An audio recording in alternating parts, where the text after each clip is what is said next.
sommeil il est ultra important dans la capacité décisionnelle. Et là, je me suis rendu compte, mais en fait, mon sommeil, il est déglingué, quoi. Repose-toi, récupère ton sommeil. Je t'invite juste à aller chercher tes compétences, être capable d'utiliser et d'optimiser tes compétences. Moi, il y avait plein de peurs. C'est-à-dire, en gros, j'arrive pas à m'endormir, j'ai pas envie de m'endormir. Et donc, du coup, ça a suscité plein de questions.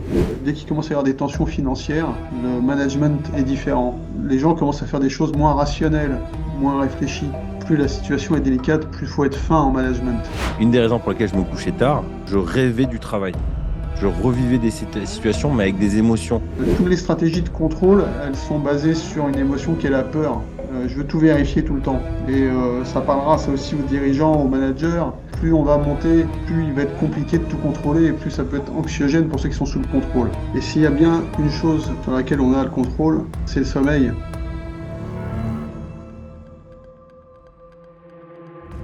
Le sommeil est le levier le plus sous-coté dans l'optimisation de notre performance en tant que papa et patron.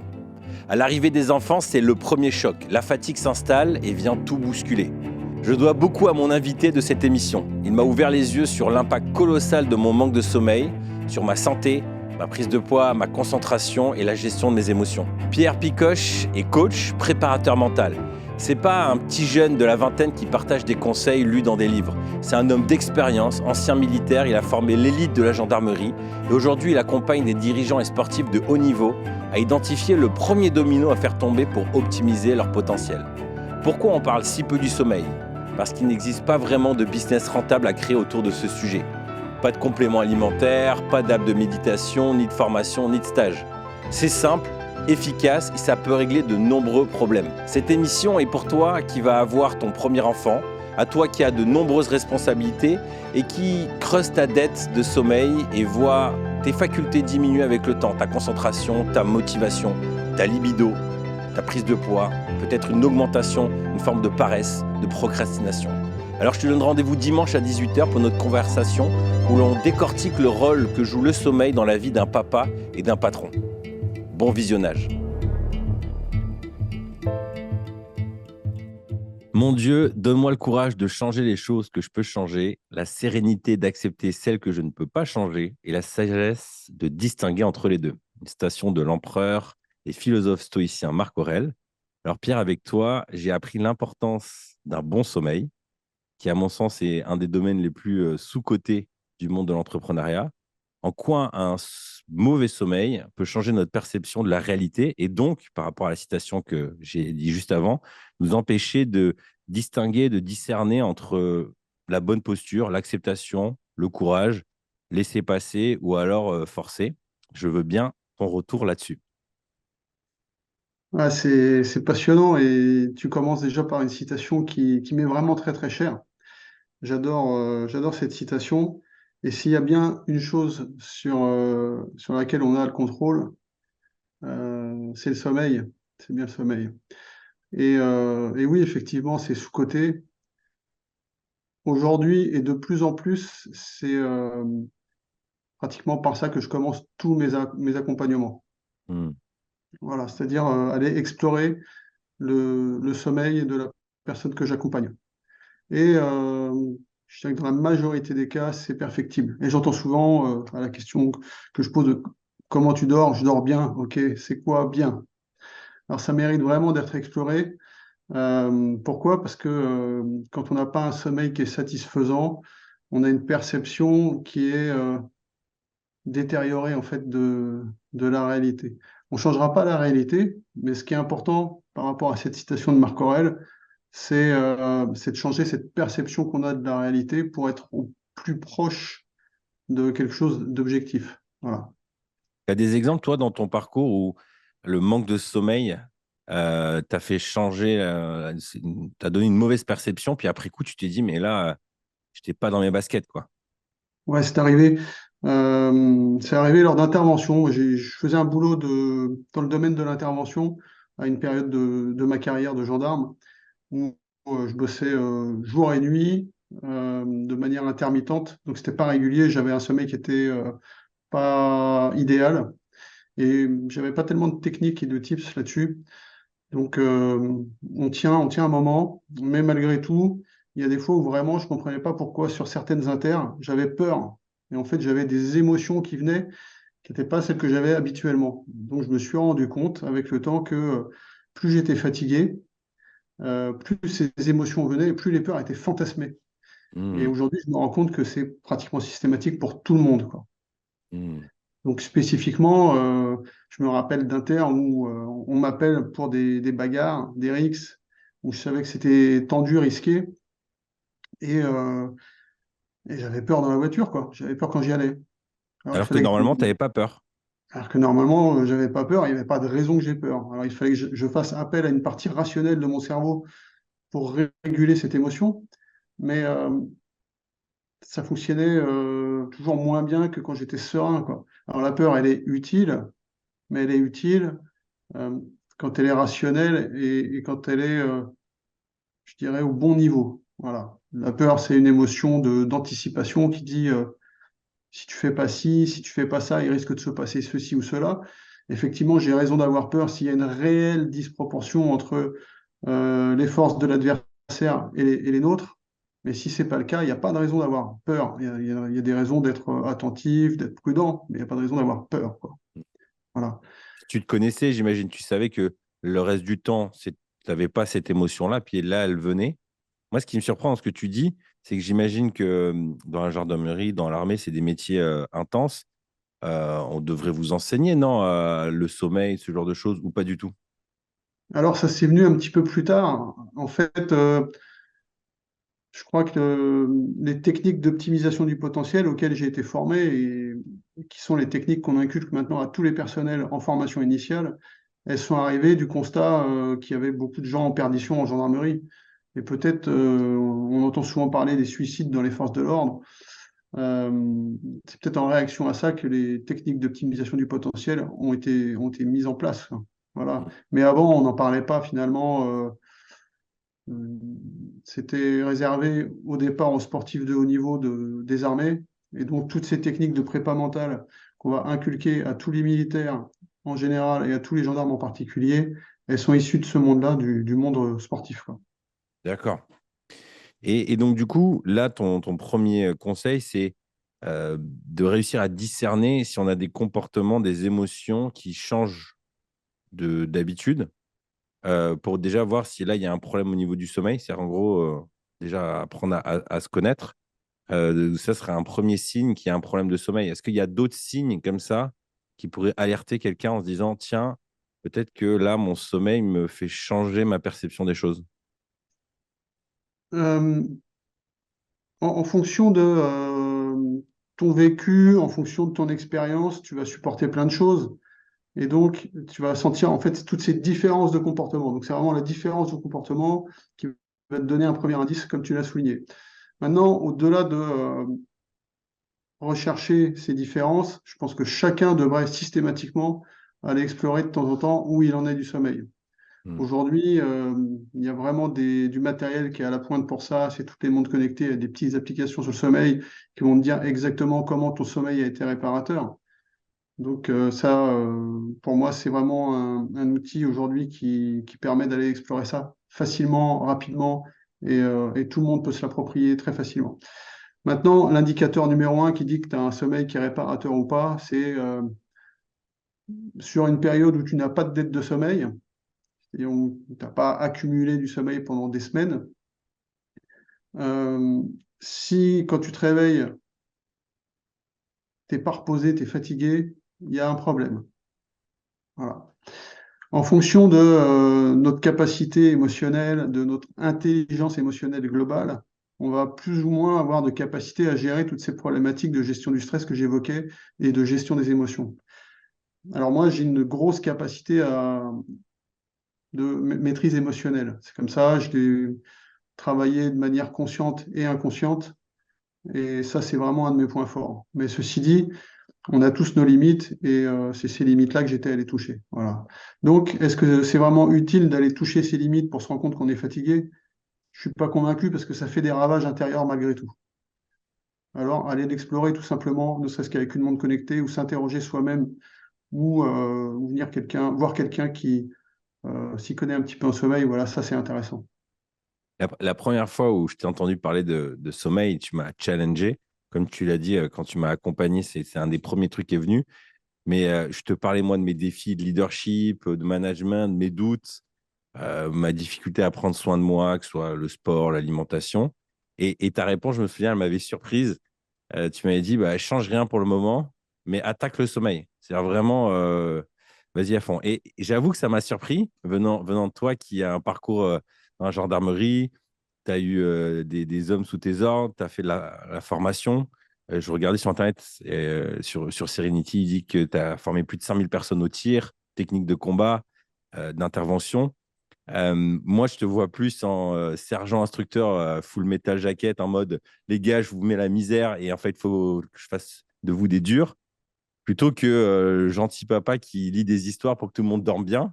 Donc, comment, comment tu as fait ce switch-là en disant, tiens, le sommeil, c'est important, alors que toi, dans ton parcours, bon, là, tu nous as donné un exemple, mais tout ton enseignement, je ne sais pas j'imagine qu'il n'a pas été autour du bien-être, du sommeil. C'est plutôt pousse les limites, devient dur, de plus en plus dur. Et c'est quand même étonnant quand tu as fait quoi, 30 ans, 40 ans dans la gendarmerie, J'ai fait 25 ans. 25 ans. Hmm. euh, c'est un énorme switch. Donc, qu'est-ce qui t'a fait switcher? Maintenant, tu accompagnes des gens qui sont des sportifs, des entrepreneurs, des dirigeants, donc des gens qui poussent aussi, qui doivent pousser leurs limites. Tu aurais très bien pu garder le même modèle en mode, les gars, t'es un dur, fonce. Qu'est-ce qui t'a fait changer de perception et de Hmm. technique, en gros? Hmm. Ah, merci pour cette question. Euh, En fait, j'ai changé très vite et j'ai géré la plus grande majorité de ma carrière en optimisant les choses. Et donc, je suis le chantre de la performance par le bien-être. D'accord. Donc, je suis convaincu qu'on est performant quand on est bien. Et je dissocie complètement le bien-être du confort. D'accord. Voilà. Alors, ça veut dire qu'il faut trouver les réglages qui vont permettre à chacun de s'exprimer au mieux de ses compétences. Euh, je vais prendre l'exemple de l'équipe de France de rugby. Euh, Ces gars-là se donnent corps et âme sur le terrain et pour aller dans les zones d'inconfort dans lesquelles ils vont, il faut forcément qu'ils soient bien. Je sais que c'est quelque chose qui te parle, le rugby, et ça parle à beaucoup de gens. Pour aller dans ces zones de douleur, de difficulté, de combat, il faut que les gens soient bien. Ok. Et donc, j'essaie de comprendre ce que ça veut dire bien pour les gens. Et ça ne veut pas dire confort, évidemment. Donc, Tu peux préciser, là, la différence entre le bien-être et le confort? hmm, le bien-être, c'est pour moi déjà de savoir pourquoi on est là. Le bien-être, c'est d'avoir envie d'être là, d'avoir envie d'être là avec les gens avec qui je suis. Euh, le bien-être, c'est défendre une cause qui m'est chère et je vais être capable d'être dans un grand inconfort pour être dans ce bien-être-là. Et donc, il peut y avoir plein de conditions différentes à réunir en fonction des contextes. Et j'avais forcément besoin d'être, pour vivre ces situations d'inconfort en inter, j'avais besoin d'être bien. Euh, et ça rejoint ce que tu disais tout à l'heure, la citation que tu faisais de Marc Aurèle, hein. Il faut faire le tri dans tout ça, dans ce qui est sous mon contrôle, ce qui n'est pas sous mon contrôle. Et de la même manière, il faut faire le tri dans ce qui est important pour moi et dans ce qui n'est pas important pour moi. Donc, je vais pouvoir mettre plein de choses de côté et me focaliser sur l'essentiel. Pour moi, le sommeil optimal, c'est pas, on n'a pas le choix en fait. Il faut toujours avoir ce sommeil optimal. C'est une condition du bien-être. Alors optimal, ça ne veut pas dire que ce soit un sommeil parfait, loin de là. Mais il faut avoir le sommeil le plus efficient possible en fonction des circonstances. C'est sûr que quand je suis sur un forcené et qu'il faut tenir, moi j'ai pu faire des inters, alors pas que sur des forcenés évidemment, mais on reste plusieurs heures, voire 20, 24 heures sur le terrain. Et il faut optimiser les temps de pause pour avoir une capacité opérationnelle et une attention optimisée, quoi. Voilà. Donc, j'essaye toujours d'optimiser les choses. Donc, il n'y a pas vraiment eu de switch. Le switch, il est venu au moment, un jour où j'étais en train de passer une épreuve de combat quand j'étais élève gendarme. Parce que j'avais déjà une carrière d'officier dans l'armée de terre, donc je connaissais un petit peu le combat, parce que j'étais formateur en combat. Et juste avant l'épreuve, on passait cette épreuve un par un. Juste avant l'épreuve, moi, je me suis endormi, en fait. Je dormais, on était tous cachés, postés dans un champ allongé. Ils voulaient pas nous voir et ils nous appelaient un par un. Et moi, c'est Picoche. Alors, Picoche, comme c'est souvent dans l'ordre alphabétique, j'avais le temps avant qu'ils m'appellent. Je me suis endormi. Et puis, quand mon nom a été appelé, je me suis réveillé comme une machine et j'ai fait une démonstration au gars. Il m'a dit, tu m'as fait rêver. En fait, j'ai tout utilisé à ce moment-là. Je savais pas vraiment ce qui se passait, si tu veux, mais c'est là que j'ai commencé à prendre conscience que il se passait quelque chose de différent, alors que j'avais des camarades qui étaient très très bons. Ils n'avaient pas été capables de mobiliser leurs compétences. Moi, j'avais été capable de mobiliser toutes mes compétences. Alors aujourd'hui, je sais que je suis pas meilleur qu'un autre, je suis pas plus intelligent, je suis pas plus brillant. C'est juste que j'arrive à mobiliser mes compétences. Et c'est ça le secret. C'est quelles sont les conditions pour être capable de mobiliser mes compétences. Et quand je t'ai dit, pour l'instant, David, change rien, repose-toi, récupère ton sommeil, je t'invite juste à aller chercher tes compétences, être capable d'utiliser et d'optimiser tes compétences. Et puis, bien souvent, on a déjà fait une grande part du chemin à ce moment-là. Bah, c'est vrai que quand on commence à traquer son sommeil, moi, ce qui m'a plu, c'est que en fait, au début, il y avait pas d'effort. Tu me disais, en gros: «Prends une montre». Je suis allé trouver une montre, j'ai essayé un truc assez précis, comme moi, c'était surtout le sommeil qui m'intéressait. Au début, c'est traquer, puis tu sais, il y a cette phrase, qui est assez classique, qui est que tu peux pas optimiser ce que tu mesures pas. Donc j'ai commencé par déjà regarder mon sommeil et là, je me rendais compte qu'il était, assez, il était pas profond, il était toujours en décalage.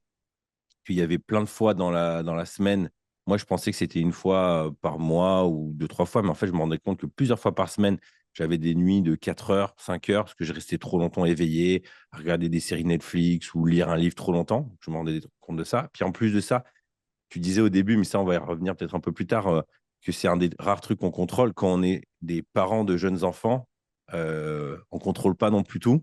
Et ça, c'est un truc que je me suis rendu compte. Moi, souvent le matin, j'avais oublié, mais avec l'appli, il y avait marqué genre 4 interruptions, 5 interruptions. Donc là, c'est un enfant qui pleure, un enfant qui vient. Et là, je me suis rendu compte, mais en fait, mon sommeil, il est déglingué, quoi. Et ce que tu Mhm. m'expliquais, c'est ça m'a plu, c'est vraiment cet effet domino. C'est quand il y a plus il y a une dette de fatigue, il y a plus d'envie de faire du sport, de bien manger, parce que le corps, il est je sais pas, il est KO, donc il veut trouver tout plein de sources d'énergie pour essayer de pas ressentir cette fatigue, de se remplir, se remplir, se remplir. Et au fur et à mesure, et après, je me suis rendu compte combien ça a demandé beaucoup d'ajustements. C'est-à-dire que pour avoir un bon sommeil, il faut faut s'y prendre. Moi, je me rends compte, entre le moment où je décide, OK, on va mettre les enfants au lit, on va se préparer, il y a presque 2 à 3 heures qui passent. Il faut préparer les Mhm. enfants, les habiller. Moi, j'en ai 4, donc ça prend du temps. Et puis après, moi, une fois que c'est fini, moi, je descends, je me prépare, discute avec Hélène, les enfants redescendent, c'est reparti. Et donc, ça demande énormément d'ajustements. Et puis, moi, il y avait plein de peurs. C'est-à-dire, en gros, j'arrive pas à m'endormir, j'ai pas envie de m'endormir. Et donc, du coup, ça suscitait plein de questions. C'est-à-dire, je pense que je lisais pendant 2 3 heures, mais parce que comme j'avais zéro espace dans ma vie pour moi-même, c'était mon moment, sans rien. Donc, du coup, ça m'a interrogé, de dire, mais en fait, peut-être qu'il faut que je revoie aussi mon agenda. Donc, en fait, derrière ce petit trick qui est regarde ton sommeil, il y a énormément de questions qui s'ouvrent. Et je lisais un de tes articles où tu parlais du sommeil et tu parles donc que le sommeil, c'est un des régulateurs de la cortisol. Le Euh, cortisol. et donc, du coup, est-ce que tu peux nous en parler un peu de ça? Ouais, excellent. En fait, c'est riche là, ce que tu dis. J'aime bien aborder les choses sous plusieurs angles. il y a une partie de prise de conscience, donc qui est plus une partie, on va dire, psycho, sur laquelle tu travailles, et la partie purement outil du sommeil. C'est des choses différentes. La partie outil du sommeil, il y a plein de manières de la voir, et j'aime bien aussi travailler avec cette partie émotionnelle et donc gestion des hormones du stress. Voilà, ce que tu évoques, le cortisol, c'est l'hormone du stress, et la nuit est un régulateur du cortisol. Ce cortisol, il en faut, mais il en faut pas trop. Il faut que ce soit bien équilibré. Voilà. Et un sommeil réparateur va te permettre de te réveiller avec le niveau optimum de cortisol, celui qui va te permettre d'être dynamique dans la journée, mais pas sous stress.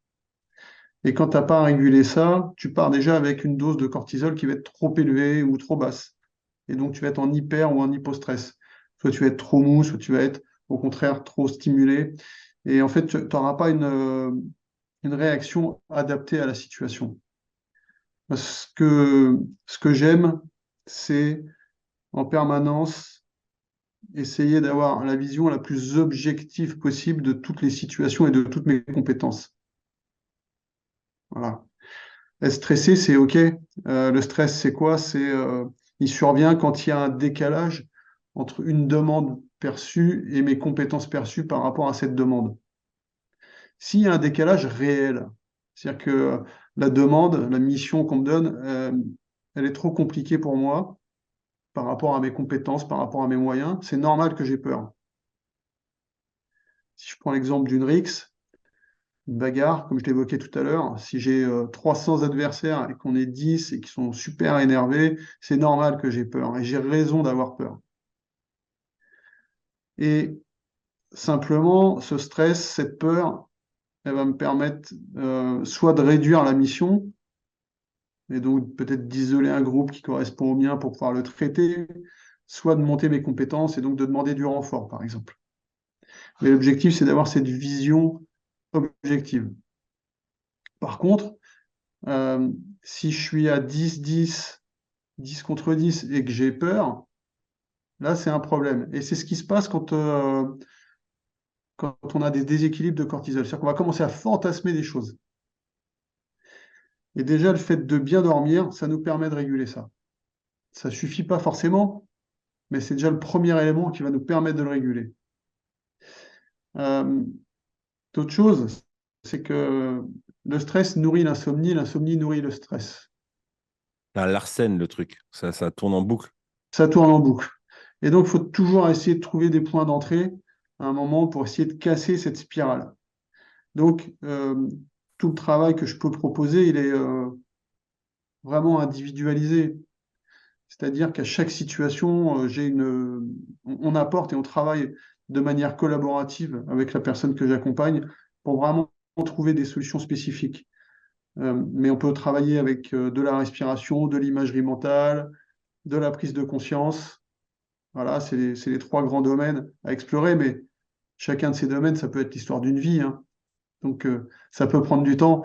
En tout cas, le truc, c'est vraiment de trouver la porte d'entrée qui va nous permettre de descendre ce niveau stress. Quelqu'un qui dort pas parce qu'il a des idées qui tournent en boucle, c'est simple. Je vais lui dire, si tu veux récupérer ta partie rationnelle, il faut que tu dormes. Mais c'est trop facile de dire juste ça. Bah Ben oui. oui, il faut qu'il dorme. Mais le problème, c'est que c'est pas si simple que ça. Il dort pas peut-être parce qu'il est anxieux. Et il est anxieux parce qu'il dort pas. Donc voilà, le challenge, il est de trouver la porte d'entrée. Et je veux dire qu'avec toi, tu es arrivé à un moment où tu en avais marre de cette situation. Donc il faut aussi en avoir suffisamment marre de cette situation. Parce que, comme tu l'as dit, c'est simple, mais c'est pas facile. Et ça demande une vraie, vraie, vraie belle discipline, quoi. Parce qu'il y a plein de leviers. Il y a les écrans avant de se coucher, il y a la nourriture qu'on va prendre, parce que il y a l'alcool, parce que l'alcool peut peut-être nous endormir, mais on va avoir un mauvais sommeil.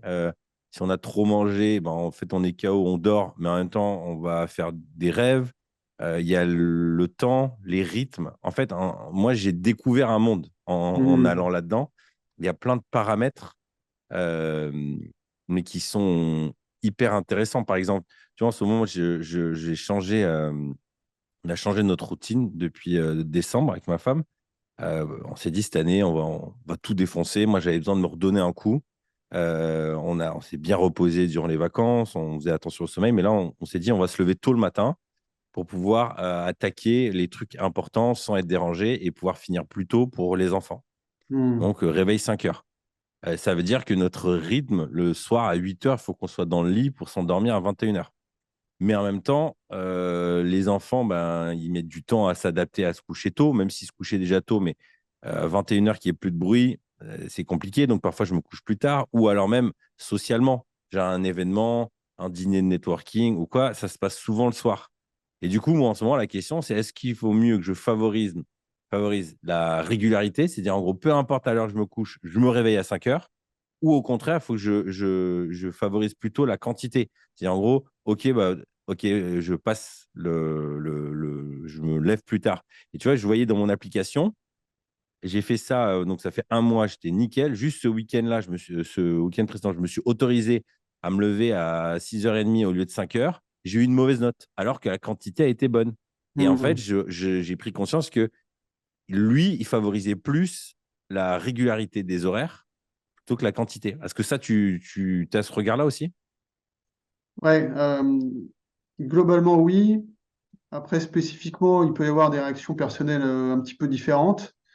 Mais globalement, le sommeil, il doit être super régulier au niveau des horaires, tant que possible. Ouais. Euh, donc, se coucher et se lever tous les jours à la même heure, c'est idéal. Après, il faut respecter les cycles. Tu sens que toutes les heures et demie, à peu près, tu as le marchand de sable qui passe en fin d'après-midi, en fin de journée. Et si tu le laisses passer, tu es reparti pour 1 heure et demie. Donc, tu vas pas forcément t'endormir facilement. Ça, il faut le détecter.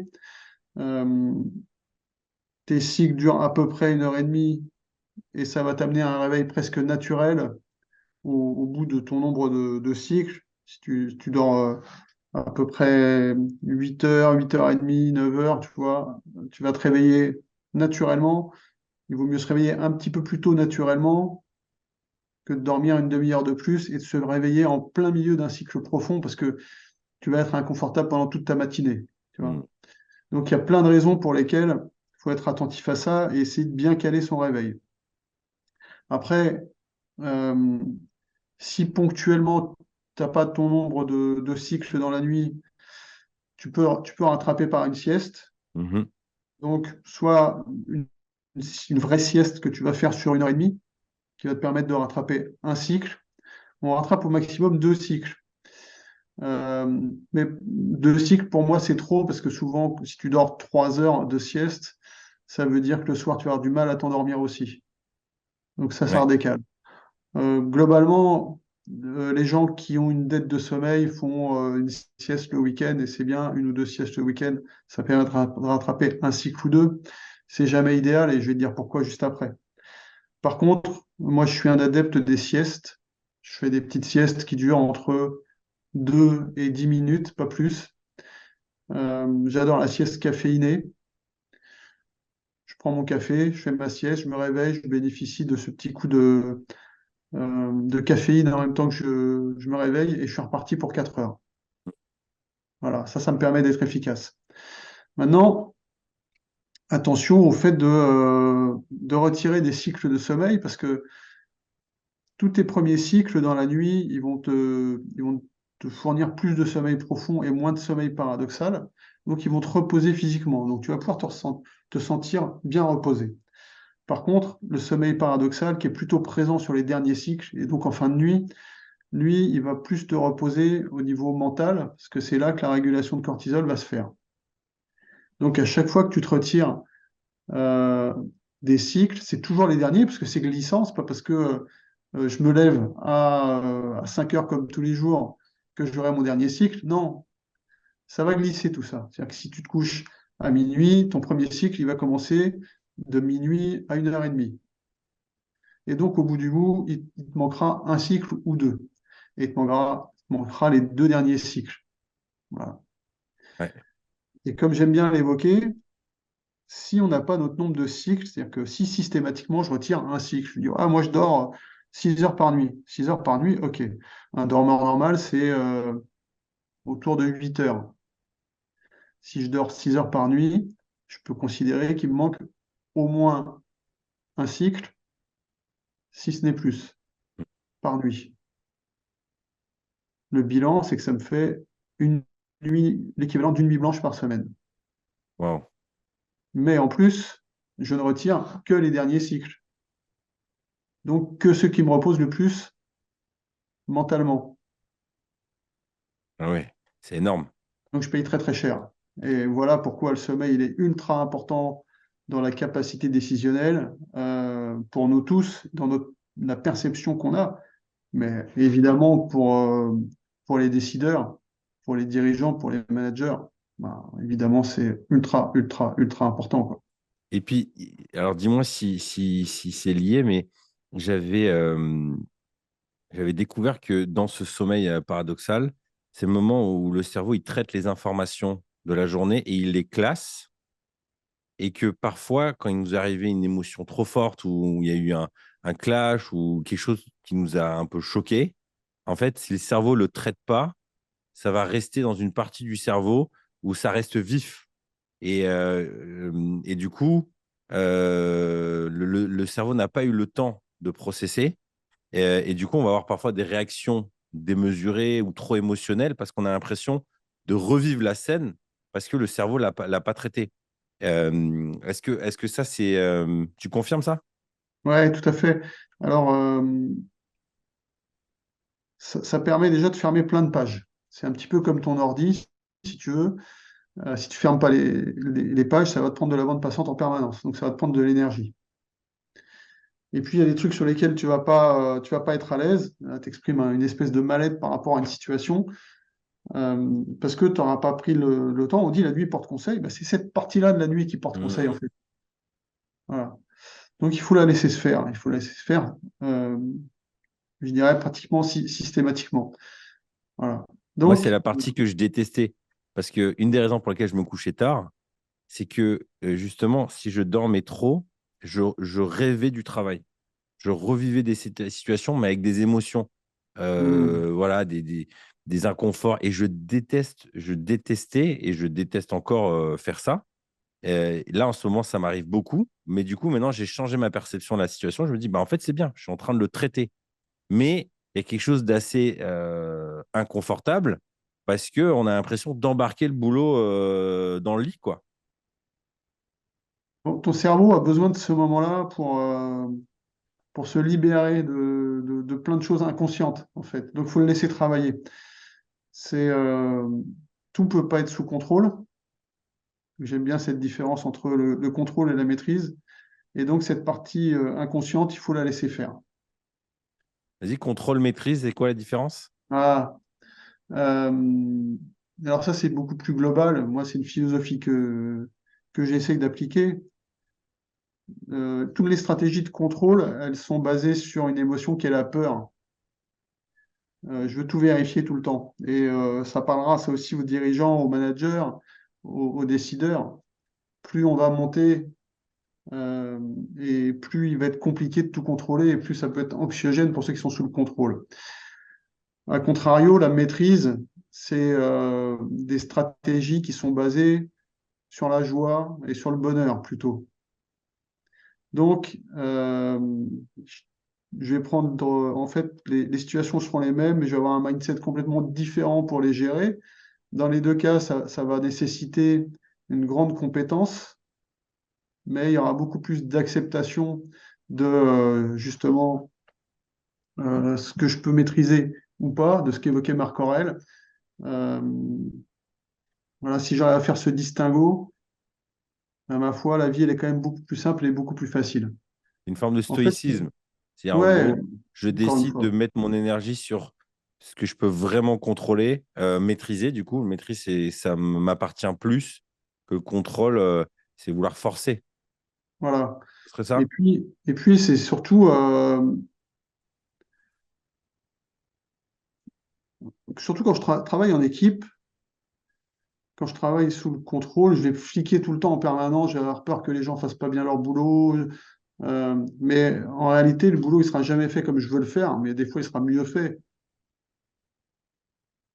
Et ça pour un entrepreneur, pour un dirigeant, pour un manager, pour un père, ça peut être complexe, mais ça te retient tellement de charge mentale.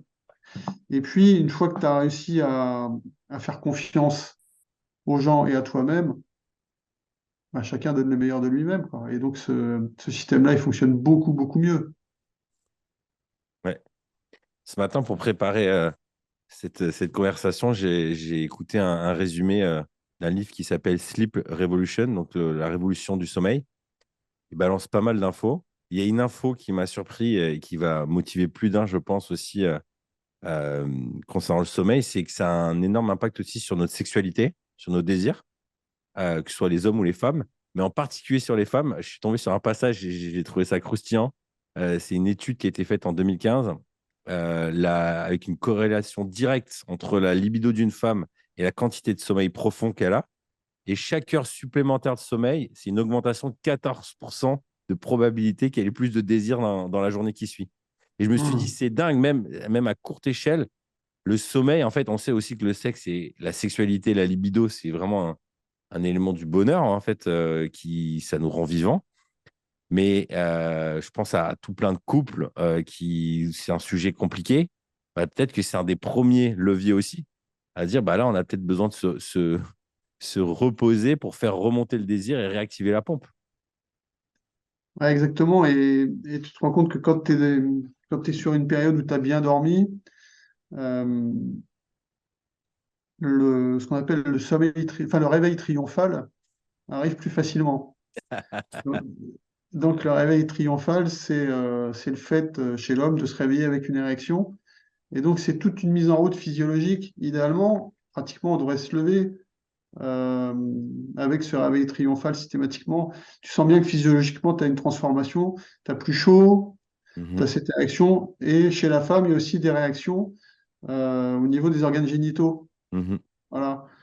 Mais ça, c'est quand tout le monde a bien dormi. Alors, j'imagine que physiologiquement, on doit être euh, pratiquement programmé pour se réunir à ce moment-là, quoi. Ouais. Est-ce que ça a un impact sur la... En ce moment, c'est mon sujet. J'en suis qu'au début de mes recherches. C'est justement une interview avec un de mes invités qui a 52 ans. Puis il me racontait son parcours. Puis lui, il avait le prisme de la testostérone. Il disait, à partir de 30 ans, j'ai commencé à sentir vraiment une baisse de testostérone. Donc il me parlait de ça. Donc j'ai commencé à m'intéresser à ce sujet-là. Je suis tombé sur plein de vidéos en ligne sur tout plein de trucs qui se passent, qui tuent la testostérone des hommes, que ce soit l'alimentation, enfin plein de choses. Est-ce que le sommeil a un impact aussi sur la testostérone de l'homme ou rien à voir? Alors, j'imagine que oui, mais j'imagine seulement. Moi, je pense que Ok, le sommeil est ce qui préserve le plus de tout, en fait. ok. Euh, donc, c'est là que tu te fatigues. Enfin, avec ce sommeil optimisé, c'est là que tu te fatigues le moins. Il faut Bah comprendre oui. que tout, tout ce sommeil qui manque se rattrape jamais. D'accord? Mm. On pourra explorer souvent pourquoi les gens dorment pas. Il y a souvent des raisons psychologiques basées sur des croyances n'existent pas. Le sommeil est une petite mort, donc plus je dors, plus je meurs. Mais c'est une fausse croyance parce que ce qu'on perd à ce moment-là, enfin ce qu'on gagne, je dirais, en temps plutôt de vie, entre guillemets, à ce moment-là, on le perd au bout, d'une certaine manière. Et on le perd surtout en qualité. Ouais. Voilà. Donc, in fine, je crois qu'on gagne pas grand-chose à faire ça, quoi. Mm. Et oui, je pense que ça a un effet sur la régulation de toutes les hormones, quoi, y compris la testostérone, évidemment. Mm. Alors, il y a une dégradation naturelle, mais franchement, tous les gens qui performent ont une gestion du sommeil adaptée. Alors, il y a sûrement plein de variables possibles, mais en tout cas, les gens sont attentifs à ça, quoi. Toi, tu fais aujourd'hui de la préparation mentale pour des sportifs de haut niveau. Tu l'as fait aussi dans le cadre de ton parcours à la gendarmerie. Mm. C'est un truc, on, comment dire, C'est un peu ce genre de science qu'on entend de loin. On dit, OK, les sportifs font ça. Moi, quand je pense à ça, je pense à, tu sais, Rasta Rocket, quand ils sont dans la baignoire et qu'ils ferment les yeux, puis ils revivent la scène, enfin la descente qui va avoir lieu. Euh, Hmm. Concrètement, toi, j'imagine, en cas dans la gendarmerie, c'était vraiment préparé pour les pires scénarios. En tout cas, c'est ce que tu me racontais, c'est vraiment visualiser des scènes de combat, d'agression. Aujourd'hui, un entrepreneur, il ne va pas être face à un terroriste, mais il doit quand même affronter des situations de personnes qui veulent l'arnaquer, le déstabiliser, des discussions parfois pas évidentes, qui sont parfois frontales. En quoi la préparation mentale peut aider un patron? Et Hmm. peut-être déjà, qu'est-ce que c'est pour lui une préparation mentale? À quoi ça peut ressembler? Ah, c'est génial. J'adore ces moments-là et donc je suis dans une grosse période en ce moment où j'accompagne justement des dirigeants sur de la prépa mentale. Les thématiques, c'est souvent des entretiens décisifs. D'accord. Voilà. Euh, alors, entretien décisif, ça peut être euh,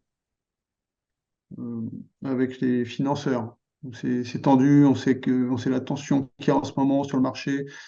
Donc ça, il y a des gros enjeux. Ça peut être décrocher un contrat, ça peut être toutes sortes de thématiques. Virer quelqu'un. Virer quelqu'un, ouais, c'est plus simple. Là, mais ça peut le faire. J'utiliserai pas forcément les mêmes outils. OK. Mais pour les outils de visualisation, euh, alors ça virer quelqu'un, en tout cas, les entretiens de recadrage, on en fait souvent et c'est de la prépa à la communication souvent. D'accord. Voilà. Voilà, on va mettre en place un protocole et c'est OK. Maintenant, sur les entretiens vraiment décisifs, là, on est sur des séquences de prépa mentale, comme si on préparait une compète. D'accord. Et donc, il y a des protocoles à mettre en place. Et moi, j'amène les gens dans un état de conscience modifié, proche de l'hypnose, avec donc de la relaxation, respiration, relaxation. Et ensuite, on va dérouler toute la séquence. Le bénéfice, c'est quoi? C'est déjà, quand on prépare cette séquence, de vraiment définir un objectif qu'on se fixe pour cette séquence. Ça permet de le mentaliser. C'est intéressant parce que souvent, on se trompe. D'accord. On se trompe d'objectif. Quand je vais dans un entretien, euh, comment je vais verbaliser ça? Donc, pour moi, la verbalisation de manière positive est vraiment idéale de cet objectif. Souvent, finalement, c'est quoi? C'est je veux être en capacité de mobiliser toutes mes compétences pour cet entretien. OK. Ok, voilà. Ensuite, tout de suite après, je réfléchis à oui, mais quelles sont les conditions à réunir pour que je sois en capacité de mobiliser toutes mes compétences? Ok, j'ai besoin d'être comme ci, comme ça, comme ça, comme ça, comme ça. Ok. Et en particulier, mais je vais avoir besoin de bien dormir pendant toute cette période-là. D'accord. Ensuite, je vais faire une espèce de timeline entre maintenant et la fin de l'événement. Et je vais essayer de visualiser tout ce qui peut se passer, tout ce qui va se passer d'important et aussi de quotidien là-dedans. Et je vais essayer d'y mettre une intention à chaque fois. Comment je veux être à ce moment-là pour atteindre mon objectif? Quelle sera la bonne attitude qui va servir à l'atteinte de cet objectif? Et si j'ai 3 nuits qui me séparent de maintenant, entre maintenant et mon objectif, comment je veux être sur ces nuits-là? Et comment je veux être avec les enfants le soir à Hmm. ce moment-là? Ben, je vais être cool parce que je sais que c'est ce qui va si je suis pas cool avec eux, ils vont bien me le rendre et puis ils vont me réveiller la nuit. Et donc, voilà. Et je mets tous ces ingrédients-là. Et puis, donc, je vais visualiser tout ça. Il y a tout un protocole et puis un ancrage euh, avec des intentions, toujours, y compris pendant cet événement. Comment je veux être pendant cet événement? Finalement, si j'ai réfléchi avant, ça va être quand même beaucoup plus facile de le mettre en place. Alors, on pourrait presque le faire sans être dans un état de conscience modifié, ce serait déjà utile en fait. Juste le fait de se poser ces bonnes questions-là, c'est déjà super intéressant. finalement, comment je veux être avec ces gens-là? Bah, je veux être dans le dialogue, je veux être dans l'écoute, mais je veux aussi être assertif et défendre mes intérêts. Euh, je sais qu'un deal, euh, personne n'en sort complètement gagnant, mais il doit satisfaire tout le monde. Et donc, je me mets dans le mindset dans lequel je veux être. Et puis, je me revisualise tout à la fin en ayant été capable de mobiliser mes compétences. Je ne parle pas de gagner ou de perdre, je parle d'avoir été capable de mobiliser mes compétences. Et là, j'en reviens et je refais appel à Marc Aurèle. Ce qui est sous mon contrôle ou ma maîtrise, c'est d'être en capacité de mobiliser mes compétences. C'est pas de gagner parce qu'il y a l'adversaire en face. Il y a une personne, il y a toujours quelqu'un en face. Et donc, c'est quand même très anxiogène euh, de préparer des choses qui dépendent pas de moi. Donc, je vais me focaliser sur ce qui dépend de moi. Et ce qui dépend de moi, c'est d'être en capacité de mobiliser mes compétences. Et quoi qu'il arrive, je serais fier d'avoir mobilisé toutes mes compétences, quoi. Le, le bénéfice de l'avoir fait en état de conscience modifié, ensuite, c'est que si on prend un scanner, on va mobiliser les mêmes choses, les mêmes zones du cerveau que lors d'une situation réellement vécue. Le cerveau ne fait pas la différence, je crois, hein, c'est ça, hein. Exactement. Alors, ça te crée une expérience.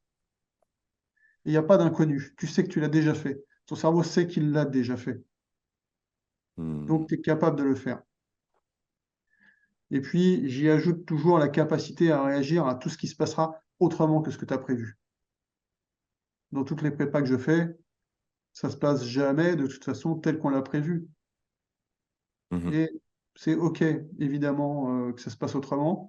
Et moi, comment je veux être si ça se passe autrement? Je veux être réactif, je veux être à l'écoute, je veux être, voilà. Enfin, je déroule toutes mes intentions et donc tout ça, on l'ancre, quoi. Donc, c'est Voilà. comme si tu crées un film dans la tête de la personne qui va vivre ce film comme si elle y était. Et comme ça, le jour J, son cerveau, il a comme enregistré le comportement, l'énergie, l'attitude.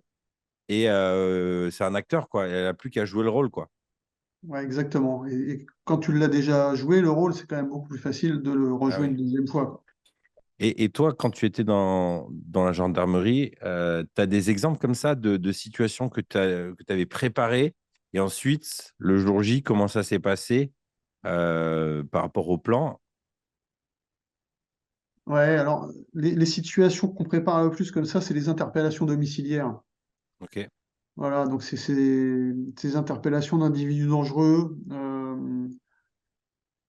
où on a les plans de la maison, on a tout, et là, ça demande de la répétition physique au sol, donc souvent on trace les appartements et on répète, et puis après on va faire une répétition mentale pour ancrer tout ça. d'accord. C'est-à-dire qu'en gros, vous prenez le plan, vous le faites au sol, vous faites les mouvements, Voilà, et après, vous vous asseyez et vous revisualisez les. exactement. Et ça, on le répète. Et on le répète jusqu'à ce que ce soit maîtrisé par chacun. Et puis, on peut faire des allers-retours entre le travail physique et le travail mental. Et forcément, on inclut toujours le fait que ça va se passer autrement aussi. D'accord. Parce que ce qui m'intéresse, c'est surtout cette partie-là à la fin. Mais concrètement, par exemple, comment tu l'intègres? Ce que tu es en train de dire, c'est que si tu rentres et te dire au lieu qu'il y ait une personne, ils sont peut-être quatre et qu'il y a un enfant, et ça, tu n'avais pas anticipé, c'est ce genre de situation, mais comment tu l'intègres? C'est-à-dire que tu dois imaginer tous les scénarios, les refaire, ou c'est dire, s'il se passe un truc inconnu, voilà ce qui va se passer. Hmm. On ne peut pas avoir de réaction systématique pour tout. Donc, il faut être super ouvert, en fait. D'accord? Donc, j'inclus, je suis super ouvert aussi sur mes propositions. Je liste quand je dirige une inter, je vais lister 3, 4 conduites à tenir spécifiques au cas où ça ne se passe pas comme prévu dans le plan initial. Mais je ne peux pas aller au-delà, ça ne sert à rien, ça va semer de la confusion dans l'esprit des gens et c'est déjà assez compliqué comme ça. Et donc, euh, on a quand même des règles immuables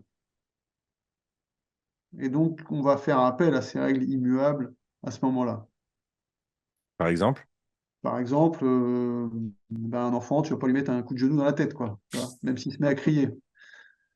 Mais tu pourrais, en fait, tu as des gens qui sont dans des telles situations de stress que si je leur dis, ben, en fait, on va avoir quatre adversaires à l'intérieur, euh, il faut neutraliser l'adversaire systématiquement parce que c'est que des individus dangereux et ben, il y a un enfant et tu sais pas pourquoi il y a un enfant. Tu as des gens qui sont capables de bugger là-dessus des fois. Mais ça, on l'a beaucoup vu là, dans les manifs ou des choses comme ça. Alors, je sais pas si c'est. Souvent, on en fait des grands drames en disant, regardez, ces flics, ils sont complètement fous, ils réagissent de manière. C'est des sauvages. Mais moi, je me dis, ça fait 2, 3 heures que tu es en train d'attendre. Tu t'es pris des cailloux, tu t'es fait insulter. Il y a des effets de foule. Tes émotions, elles doivent être à 3000 à Mmh. l'heure. Puis d'un coup, il y a un truc qui se passe. Tu n'as pas prévu. Il y en a un qui vient qui est au milieu, qui te met un coup, tu l'attrapes. Et je pense que là, le cerveau humain, il peut vriller très rapidement, surtout que tu as été formé à gérer des situations, sauf que là, elle n'est pas adaptée parce que c'est une petite vieille ou c'est Mmh. une petite jeune fille de 16 ans. Mais en fait, le cerveau, à ce moment-là, il ne fait pas la différence. Et tu vois, on en revient à ce qu'on disait tout à l'heure, c'est le taux de cortisol qui va gérer tout ça. Hmm. Alors moi, j'ai servi dans des unités de maintien de l'ordre au début de ma carrière, et il m'est arrivé de faire 30 jours de maintien de l'ordre d'affilée, quoi. Waouh. Donc, tu peux imaginer l'exaspération aussi de te retrouver tous les jours face à des manifestants qui t'insultent, qui te lancent des projectiles, où on te dit ne faites rien, ne bougez pas. Et donc, tous les jours, tu rajoutes une dose de cortisol et t'as pas de repos, c'est 30 jours d'affilée, c'est non-stop. Donc, forcément, voilà, pour peu que quand tu rentres à la maison, tu dormes pas la nuit parce que tu as un enfant en bas âge, Ah tu ouais. récupères pas, tu cumules. Alors, il y a pas d'excuse dans tout ça pour personne, mais ça explique les choses. Bah ouais. Voilà. Donc, Et le fait d'être capable de diminuer son taux de cortisol, déjà, un, avec le sommeil, mais deux, il y a d'autres techniques aussi que j'utilise, que sont les techniques de respiration, de cohérence cardiaque, etc. Il y en a plein, des techniques possibles. Voilà, ça pour moi, c'est toujours indispensable pour avoir accès à la partie rationnelle de notre cerveau. Voilà. ah là, on a ouais, c'est un très bon exemple.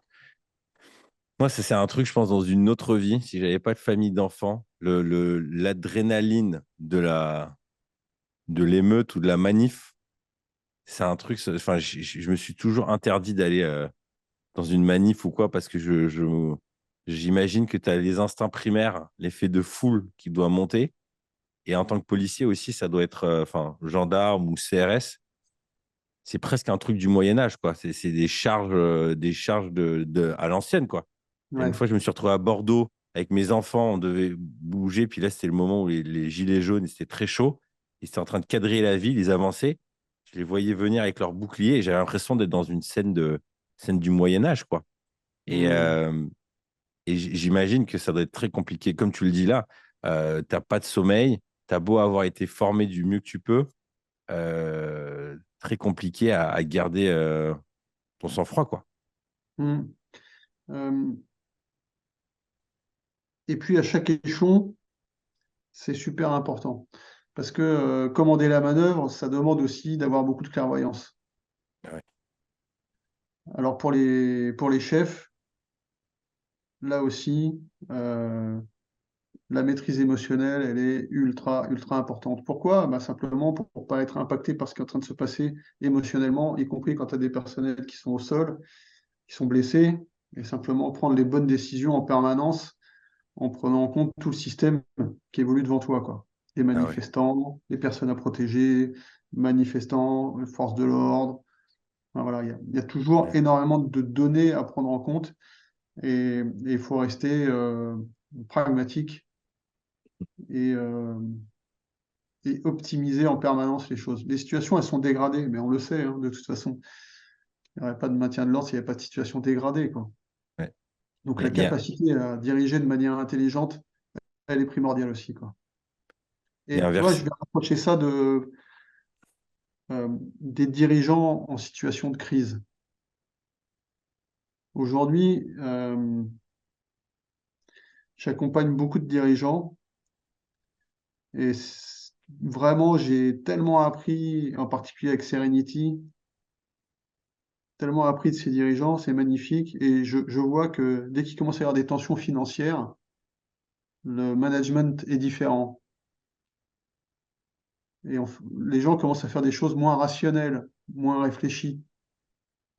Ils se sentent en danger et donc ils vont faire des choses intuitives, mais contre-productives parfois. Tu as des exemples? Le management se durcit, quoi. Donc en fait, au lieu de donner de la confiance et de la sécurité aux gens, on va leur mettre la pression. Et donc, c'est tout ce dont les gens n'ont pas besoin pour être performants. Voilà, les gens, ils ont besoin qu'on leur fasse confiance. Hmm. Donc, plus la situation est délicate, plus il faut être fin en management. Il y a, il y Et a- ça, il y a- c'est... il y a un verset, moi, qui m'aide beaucoup et que je me répète souvent, c'est dans le calme et la confiance que sera votre force. Hmm, Euh, et moi, je l'utilise beaucoup dans des situations, justement, où je ne sais pas quoi faire, que ce soit des problèmes financiers, des problèmes relationnels ou quoi. Et c'est vraiment me rappeler, OK, ma mission numéro un, là, c'est de retrouver le calme, parce que du calme vient la confiance, et de la confiance vient la force. Et dernièrement, j'ai eu l'occasion de rencontrer une personne qui fait la gestion de crise à très haut niveau en termes de politique et qui gérait des conflits internationaux. Enfin, et elle expliquait que justement, les grandes personnes avec qui elle avait travaillé, les grands hommes et femmes politiques avec qui elle avait travaillé, c'est souvent des personnes qui avaient cette capacité de recul quand ça chauffe vraiment, vraiment, qui se font attaquer, il y a ce que nous on appelle dans notre jargon marketing une shitstorm, donc une tempête de merde qui est en train d'arriver. C'est cette capacité à dire, OK, là, si je réagis de manière émotionnelle parce qu'ils ont attaqué de manière personnelle, ils ont retrouvé un truc où ils ont attaqué un tel, je suis mort. Donc il faut que je hmm, trouve le calme, je trouve la confiance. Et j'imagine, plus on monte, plus c'est compliqué, puis dans certains métiers. Mais je trouve que ce passage qui a des milliers d'années, ça va être un proverbe, donc c'est du temps de Salomon, il reste vrai, quoi. C'est une vérité. Et c'est un peu tout ce qu'on est en train de se dire, ces techniques de base, le fait d'avoir un bon sommeil, puis après de ne pas perdre ce sommeil quand ça devient chaud et de chercher. Et moi, ce qui m'a surpris, par exemple, elle cite un exemple d'une personne politique qui avait été sous le feu de tout, du président, de tout ça, et qui avait pendant 2 jours coupé son téléphone et c'était presque isolé. Elle était hmm, presque pas joignable, à part par cette personne qui gérait la crise. Et au bout de 2 jours, elle est revenue et dit, c'est bon, je sais ce qu'il va faire. Elle s'est excusée, elle a géré, alors que tout le monde lui disait, non, rentre-leur dedans, il faut pas que tu... Et donc, je trouve cette capacité à prendre du recul, s'apaiser, toujours plus facile à dire qu'à faire. Mais ça me fait penser, tu parlais de techniques de respiration. Peut-être que c'est autre chose, mais tu sais, au rugby, je reviens au rugby, quand ils marquent un essai, ils se retrouvent tous comme ça. Est-ce que c'est ça, par exemple, une ouais. cohérence cardiaque? Ouais, alors là, on est sur des techniques de respiration qui vont permettre de s'apaiser. Il y a plein de techniques. Celle-ci, c'est pas forcément la cohérence cardiaque. Il faudrait que je regarde exactement le rythme respiratoire.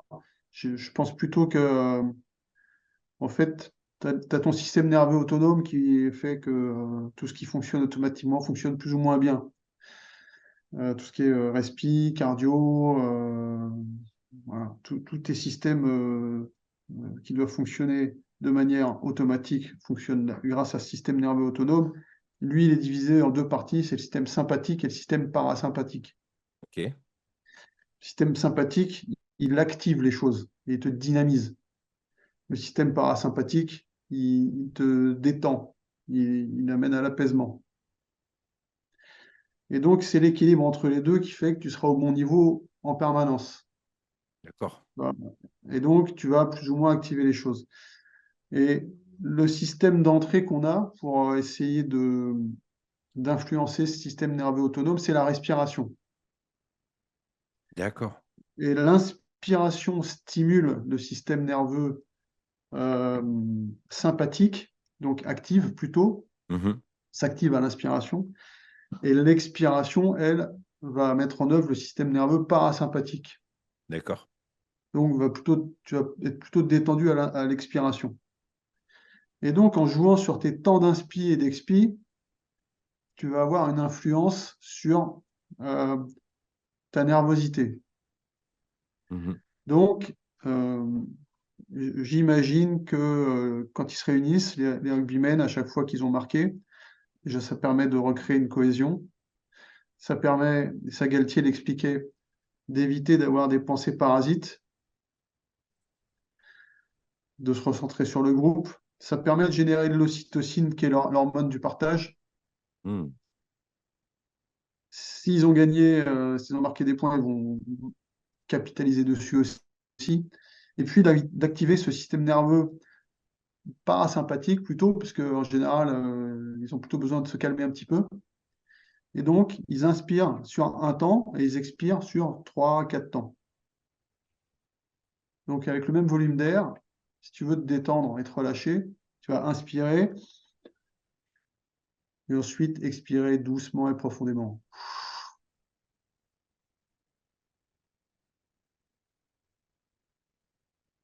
Tu répètes ça 3, 4 fois, tu vas tout de suite sentir que waouh, ça, je me Ah relâche. ouais, excellent.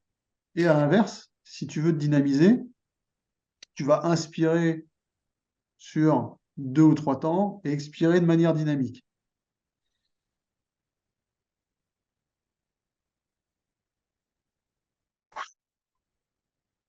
Et tu le vois, les sprinteurs, quand ils sont au départ, tu les vois souffler comme ça, souvent. Ils Ah expulsent de ouais. l'air. Et ils font appel à ça, mais de manière inconsciente. Ça, c'est des stratégies qui sont inconscientes. Les gars n'ont pas Mhm. appris à respirer spécifiquement comme ça, mais ils ont compris que c'était bon pour eux. Alors après, il y en a Excellent. qui travaillent aussi, quoi. Donc, tu vois, ça, c'est une des portes d'entrée très simple qu'on a trouvées. Génial. C'est pas possible. J'aimerais faire référence ou qu'on faisait cet accompagnement. Tu m'avais partagé un moment de ta vie où tu en avais marre de courir et que Mhm. justement, tu avais personne que tu as, un coach qui était elle-même coach et qui t'avait challengé à courir un petit peu chaque jour et que juste faire un tour, puis de 1 minute à 2 minutes, le goût est revenu. Euh, Ça m'a beaucoup marqué, cette petite histoire. Déjà, de savoir que quelqu'un comme toi, d'aussi sportif, en avait marre, que en gros, ça demandait un effort. Est-ce que tu peux nous Mhm. raconter un peu ce processus et puis où est-ce que tu en es maintenant? Est-ce que tu continues de courir? Mhm. Ouais, on parle de Jo. Donc, vous pouvez aussi aller regarder un petit peu sur YouTube, un petit peu qui est Jonathan Paroti. C'est une belle personne et un super coach. Et, euh, et moi, mon cerveau, à ce moment-là, j'avais quitté la gendarmerie et donc je pratiquais énormément le sport. J'ai toujours pratiqué énormément de sport. Comme j'étais formateur en sport de combat, en plus, j'en faisais de manière quotidienne. Et, et quand j'ai basculé dans l'entrepreneuriat, ben, mon cerveau, il m'a dit, ta priorité, c'est autre chose. Hmm. Là, quand je te dis que quand on est en mode dégradé, on fait des choses intuitives et contre-productives, ça en fait partie. Et évidemment, je suis pas meilleur que les autres. Donc, mon cerveau m'a dit, travaille sur la construction de ton projet. Et donc, je me suis donné corps et âme. Et puis la nervosité est montée, forcément. Donc, parce que le sport, c'est aussi un des piliers de la sérénité, comme peut l'être le sommeil. Et donc, j'accompagnais Jo. On a travaillé sur le sommeil, on a travaillé sur la respiration. Ça a été super efficace. Et lui, il a bien compris que j'avais besoin d'aide sur, sur le sport. Et on a créé cette habitude, parce que c'était pour moi dur de reprendre. J'avais plus du tout envie de le faire.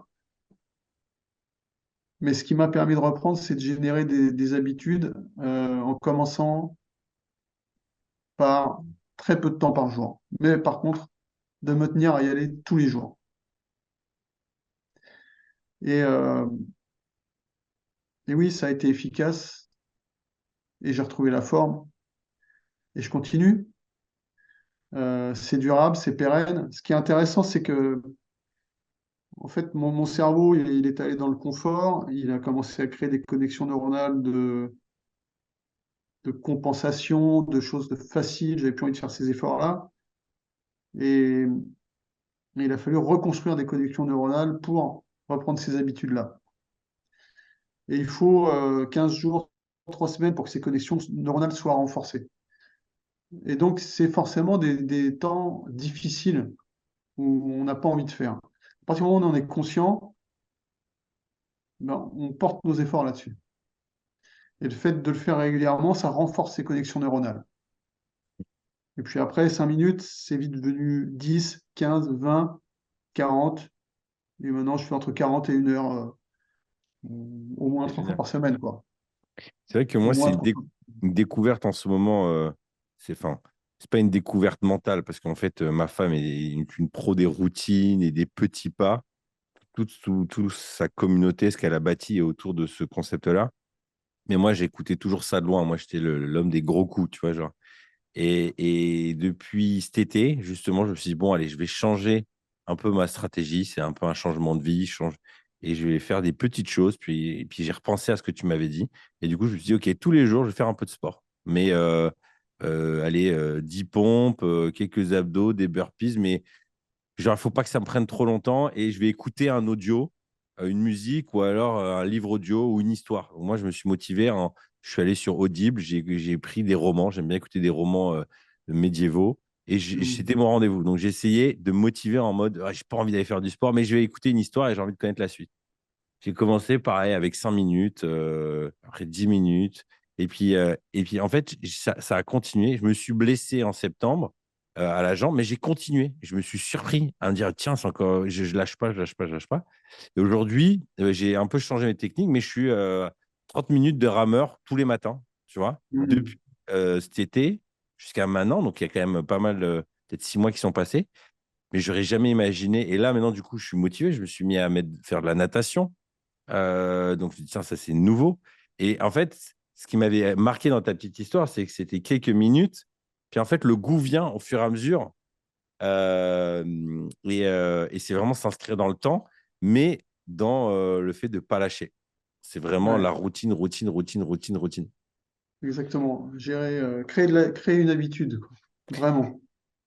Dernier sujet que j'aimerais aborder avec toi, c'est le sujet de la gestion de conflits. Je Hmm. pense que c'est le quotidien d'un patron. Papa aussi, puisqu'on gère pas mal de conflits avec les enfants, avec son conjoint. Et toi, tu utilises une méthode qui est l'analyse transactionnelle. En tout cas, c'est l'une des méthodes. Est-ce que tu peux nous en parler? En quoi ça peut être utile Hmm. dans notre quotidien Alors, l'analyse transactionnelle, c'est vraiment une méthode, une approche qui me parle beaucoup et qui est assez simple.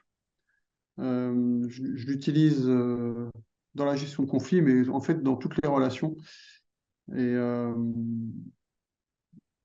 alors, ça part du postulat qu'on a tous en nous 3 instances que sont le parent, l'adulte et l'enfant. D'accord. Et peu importe notre âge. Voilà. Donc, tu as ces instances-là, mais tes enfants ont aussi ces instances-là. Mhm. Et euh, j'aime pas trop, moi, les méthodes, et ça me parle pas, ça m'est propre, hein, qui vont systématiquement caser les gens dans une personnalité ou une autre. En fait, je pense qu'on évolue en permanence dans ces instances, euh, parents, adultes, enfants. Le parent, lui, il est subdivisé en 2 sous-instances, sont le parent normatif, celui qui fixe la règle, Mhm. et le parent nourricier, celui qui félicite, qui congratule, qui cajole. L'adulte, il est le siège du pragmatisme. C'est un peu le monsieur Spock, pour ceux qui se Mhm. rappellent de Star Trek. Euh, et donc, toujours ici et maintenant. Et puis l'enfant, c'est le siège des émotions. L'enfant, lui, il est aussi susceptible d'être subdivisé en 3 sous-instances. L'enfant libre, celui qui va laisser complètement libre cours à son émotion spontanée. L'enfant rebelle, celui-ci, il se rebelle contre une injustice réelle, avérée à ses yeux en tout cas. Voilà, donc il va se défendre contre ça. Et le troisième, c'est l'enfant soumis. Alors, il n'y a rien de péjoratif dans l'enfant soumis. Quand on est face à un parent normatif qui nous rappelle une règle et qu'on est OK avec le fait qu'on n'a pas respecté cette règle, on se place en enfant soumis, tout simplement. Voilà, l'employé qui arrive en retard et qui n'avait pas de raison d'être en retard, écoute, s'il se prend une réprimande par son manager, le manager, lui, il est en parent normatif, et l'employé, lui, il sera en enfant soumis, et c'est OK. Ah, t'es pas arrivé à l'heure, fais en sorte d'arriver à l'heure la prochaine fois. Oui, c'est vrai, excuse-moi. Mhm. Après, l'idéal, c'est quand même la relation adulte-adulte, et donc on va pouvoir vite ramener tout le monde dans l'adulte-adulte en disant, par exemple, comment penses-tu faire en sorte que ça n'arrive plus? Et là, on va revenir dans l'adulte-adulte. Donc j'aime bien essayer de lire les relations, les interactions au regard de l'analyse transactionnelle. Ça me permet de savoir où les gens se situent, de savoir si c'est fonctionnel ou pas. C'est OK d'avoir des relations autres que adulte-adulte, c'est normal, mais ça ne doit pas être permanent. On ne doit pas exclure d'instance, parce qu'il y a des gens qui sont en permanence dans l'exclusion de l'adulte. C'est compliqué, et surtout dans le domaine professionnel. Voilà. À ça, j'ajoute on va dire les positions de vie, ça s'appelle les positions de vie. Et ça, c'est super intéressant aussi en analyse transactionnelle, ces positions de vie qui, euh, qui donnent une valeur à chacun, ou la valeur qu'il se donne. Donc, tu as des signes plus et moins, j'ai de la valeur ou je n'ai pas de valeur. Mhm. Et, euh, et donc, tu vas t'en donner et en donner à l'autre. Tu vas te donner un signe et tu vas donner un signe à l'autre. Et donc, ce qui fait que tu as quatre positions de vie qui sont possibles. Plus, j'ai de la valeur, tu as de la valeur. Plus, moins, j'ai de la valeur, tu n'as pas de valeur. Mhm. Moins, plus, j'ai pas de valeur, tu as de la valeur. Moins, nous n'avons de valeur ni l'un ni l'autre. Et, euh, et c'est intéressant de comprendre un petit peu comment les gens fonctionnent avec tout ça et, et, euh, et pourquoi en fonction de leur vécu, de leur éducation, de leurs croyances, de leurs valeurs. Euh, Parfois, les gens sont dans des positions plus, ça c'est la position idéale, celle dans laquelle on avance de manière tous positive. Et pourquoi il y a des fois des relations dysfonctionnelles où certains se croient supérieurs à d'autres ou certains se croient inférieurs à d'autres. Voilà.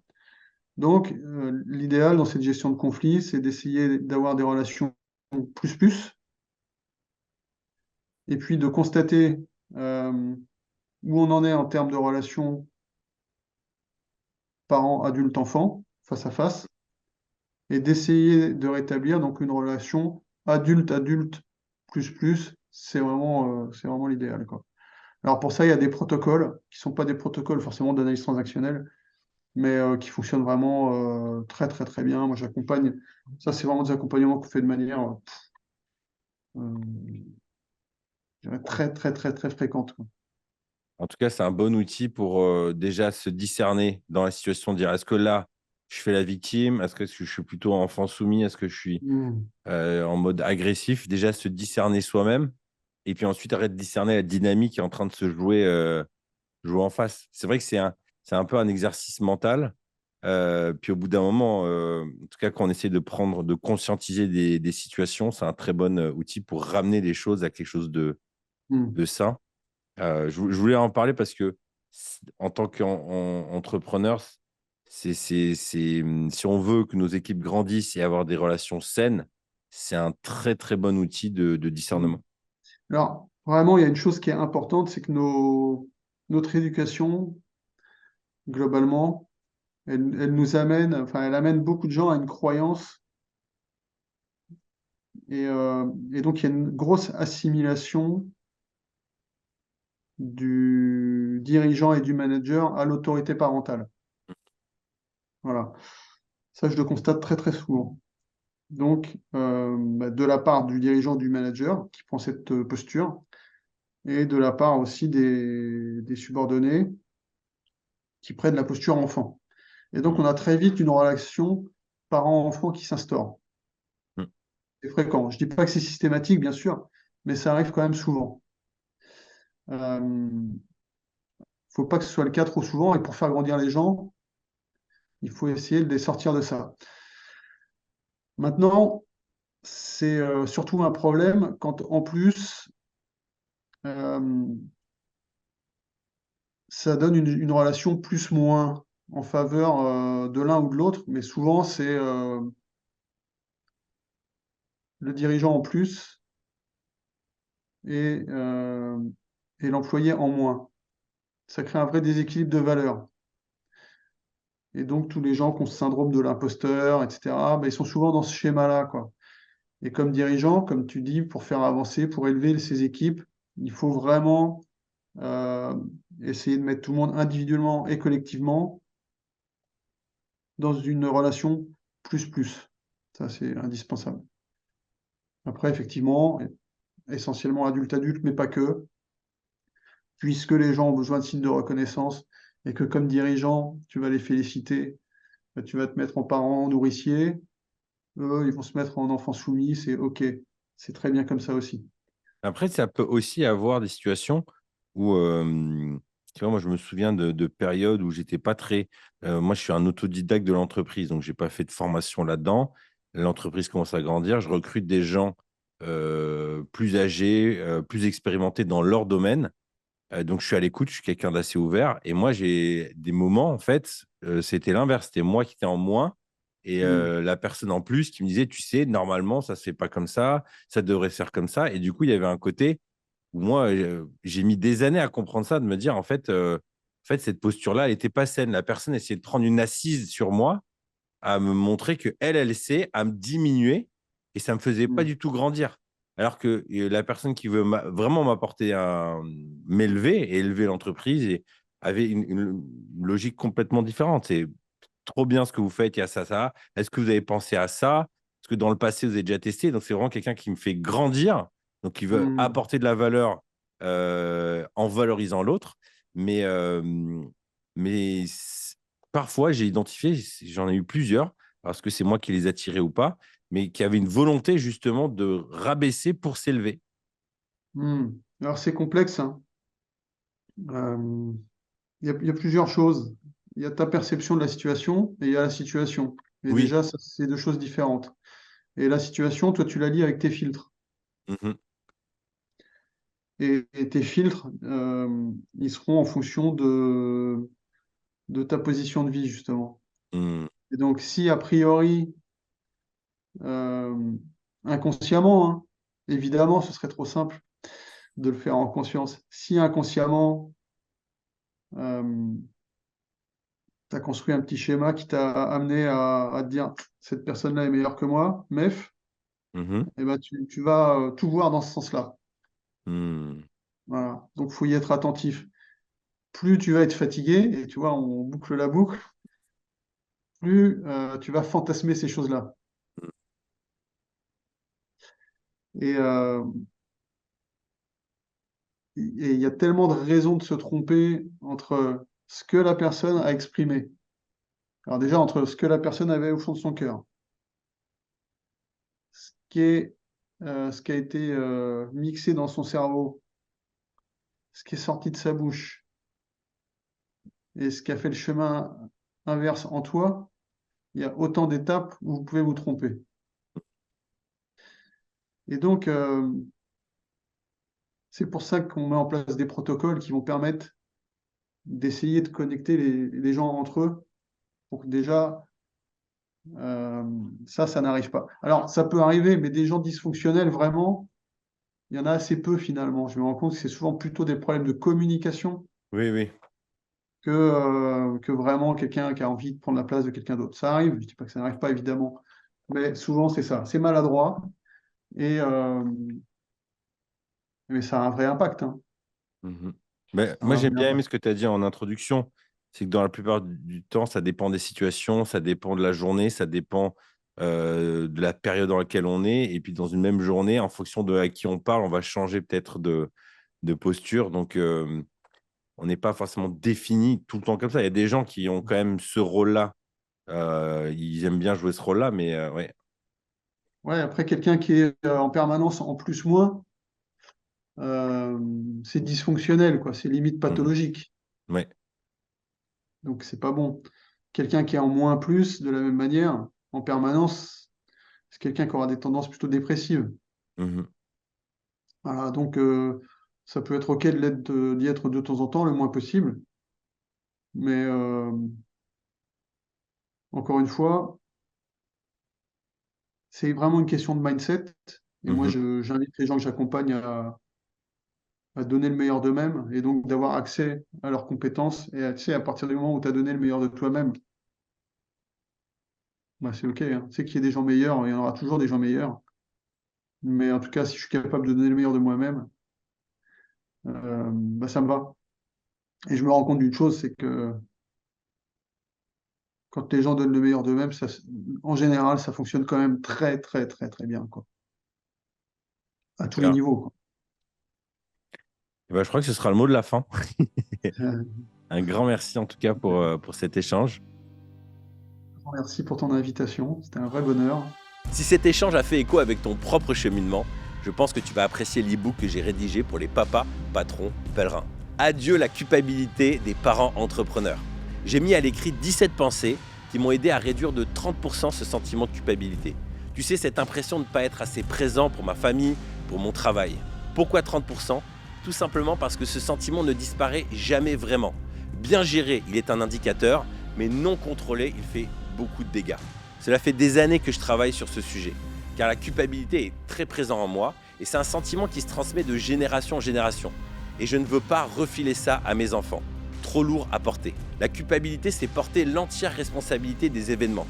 Dans l'e-book, je te partage aussi un cheminement mental pour t'aider à discerner ta part de responsabilité, au lieu de te flageller, encaisser, faire le sauveur, de plutôt responsabiliser les gens autour de toi. Il est gratuit et il te suffit de cliquer dans le lien dans la description. En le téléchargeant, tu t'inscris aussi à ma newsletter où je te partage mes nouveautés. Bisous.